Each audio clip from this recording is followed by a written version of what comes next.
കറങ്ങാൻ പോകുമ്പോ ആരെ കൊണ്ടുപോകണം? നിങ്ങളെന്താ വെടി കൊണ്ടതുപോലെ ഇരിക്കണേ? ചങ്ങാതി കറങ്ങാൻ പോകുമ്പോ ആരെ കൊണ്ടുപോകണം? ഭാര്യയും കൊണ്ടുപോകണം, മക്കളെയും കൊണ്ടുപോകണം. ചുമ്മാതെ പോകരുത്, അതെവിടെ പോയാലും.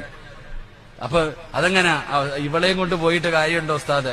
ഇവിടെ കറങ്ങാൻ പോകുമ്പോ ഏത് കാര്യം പോകുമ്പോഴും മഹാനായ നബിയന റസൂലുള്ളാഹി സ്വല്ലല്ലാഹു അലൈഹി വസല്ലമ നബിതങ്ങള് ഹജ്ജിന് പോകാൻ സമയമായപ്പോ നബിതങ്ങള് ജീവിച്ചിരുന്ന എല്ലാ ഭാര്യമാരെയും കൊണ്ട് ഹജ്ജിന് പോയി.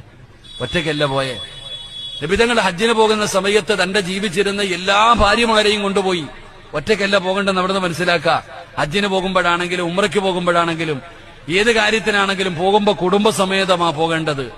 അള്ളാഹു വിളിക്കുന്നത് സ്വർഗത്തിലേക്ക് വാ, കുടുംബസമേതം വാ. അള്ളാഹു വിളിക്കുന്നത് സ്വർഗത്തിലേക്കും വാ, കുടുംബസമേതം വാ. അതുകൊണ്ട് എന്റെ പ്രിയപ്പെട്ടവരെ, നമ്മൾ കുടുംബത്തിലെ ഭാര്യയെ കൊണ്ടുപോകില്ല. ഭാര്യയെ കൊണ്ടുപോയാൽ പറ്റത്തില്ലല്ലോ, കറങ്ങാൻ പറ്റത്തില്ലല്ലോ, അടിച്ചു വിളിക്കാൻ പറ്റത്തില്ലല്ലോ. അപ്പൊ പിന്നെ കൂട്ടുകാരൻ അവനാകുമ്പോ എന്തിനും കൂട്ടാം. അള്ളാഹു നമ്മളെ കാത്തിരക്ഷിക്കുമാറാകട്ടെ. ആമീൻ പറ. അള്ളാഹു കാത്തിരക്ഷിക്കുമാറാകട്ടെ. എന്റെ ഭാര്യ ഈ വയല് കേൾക്കുന്നുണ്ടെങ്കിൽ ഓള് ചോദിക്കും, ഇക്ക ഉംറയ്ക്ക് പോയപ്പോ എന്നെ കൊണ്ടുപോകുന്നില്ലല്ലോ, ഒറ്റയ്ക്കല്ലേ പോന്നേന്ന്. ഞാൻ പറഞ്ഞത് അങ്ങനെ ചോദിക്കുന്നില്ല. ഞാൻ പറഞ്ഞത് എന്റെ പ്രിയപ്പെട്ടവരെ, പോകുമ്പോ ഭാര്യമാരെ കൊണ്ടുപോകും.